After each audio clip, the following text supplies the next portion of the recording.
Alright, this is Kage Naito Andrew, and welcome back to Let's Play Crash Bandicoot 2. We're going back into Turtle Woods to get that clear gem for breaking all of the crates. Not much other to say than that, but let's get this on. So we're going to go ahead and break this question mark block, as I've already said. They tend to have one fruit, mini fruit, or extra man inside, so it's always fun to break those open. You got some bounce blocks, some bounce boxes. Said blocks, thinking Mario here. Got some bounce boxes. You bounce on them 10 times and they leave fruit behind. They'll often put them in between each other, so you bounce on one and hit the other at the same time to get 20 pieces of fruit. You don't have to bounce on them like that. You can just break them open like that, and what I just did was the body slam. The body slam is good for breaking out multiple boxes at once and opening secret paths like this. I walk on it and it doesn't cave in, so what you do is just jump up, circle, body slam, you're in. And you got some more bounce boxes. Keep in mind that I'm not going to bounce on all of them, all of the ones that I come across, because it's a long and boring process, and you guys want to see me play this game, not see me jump on boxes all day long.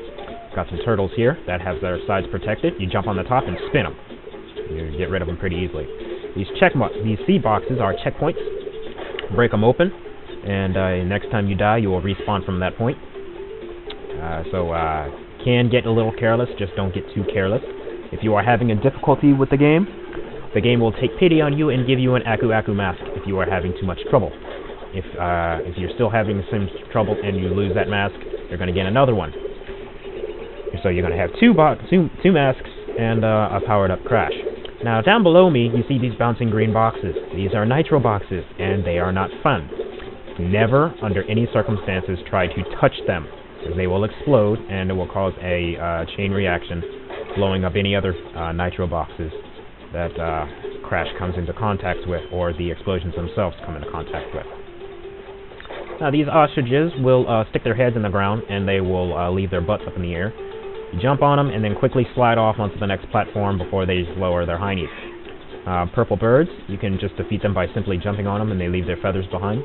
Colorful little animation there. And this exclamation point block, you just attack it any way you want. It blows up all nitro boxes in the stage, so you definitely want to find that, because that will count to your total crate count and give you level completion. Now this is what level 2 Aku looks like. You get a third one, you get a Super Aku, I guess, Aku Mask level 3. Crash will actually wear the mask, and it gives him invincibility, similar to Mario's Starman. And this is another area. I didn't have to use the body slam as you saw, but I like to. I just like seeing Crash splat on the ground like that. This is a bonus stage. You don't have to do them, but if you're going for stage completion, gems, and things like that, extra lives, just for the fun of it, or whatever, you want to do these, because all these are totaled into your total life, crate, and fruit count, and also you get extra lives. What could be better than that? You see these boxes in the ground, in the mud. I can't spin, and I can't jump and spin. Crash will growl, saying that he can't do it, so you just jump up and body slam it.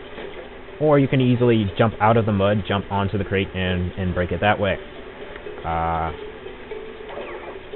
One of the new techniques that Crash has picked up in this game is the slide technique, useful for pinpointing where you want to shoot enemies into each other, and also it takes out enemies that are protecting their body. So maybe if you have to attack them low, you can do that. The body slam can also be used to clear out multiple boxes at once, so you don't have to risk spinning away any of your fruit. Like this. You don't want to do that. And here's a third Aku Aku box. I'm going to go ahead and break that open and show you what superpowers Crash gets. So he'll wear the mask, you can flip and move normally. Touching any enemy, any dangers, will have Aku protect him, kind of like Super Mario.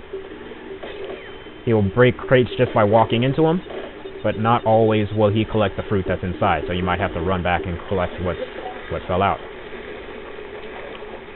These are shrews. They come in, from as soon as they stick their heads out of the ground, you can go ahead and obliterate them. Taking out multiple enemies with one spin, so hitting one enemy with a spin and hitting another enemy with a spin will yield fruit, like that, and like that. Also, sending enemies into each other will yield fruit as well.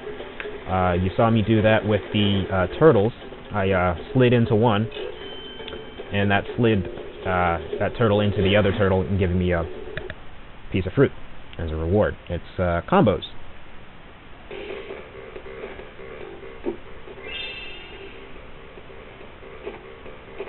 Got another gem.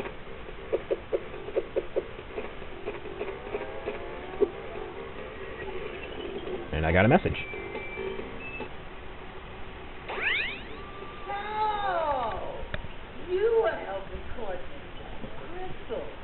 Yes, you have acquired a gem. Interesting. Well, Crash. No, this. As long as you are allied with Cortex, you are my sworn enemy, and I will do anything in my power to stop you. If the fate of the world is truly you are concerned, you must gather the gems, not the crystals. If you obtain all 42 gems, I can use them to focus a laser beam that will destroy Cortex and the space station. Until then, I must use my forces to stop you from gathering crystals. And that was Dr. Nitrus Brio. From the first game, I believe he was allied with Cortex in stopping Crash. I didn't get too far in the game, I never beat it, so I wouldn't really know exactly what their relationship was. Next stage we're going to go is Snow Go, but I'm going to stop the recording here. I'm going to probably do one recording per level, just to keep my time low on YouTube, because, you know, those crazy rules keep changing. So this is Kage Naito Andrew signing out for Part 2. See you in Part 3.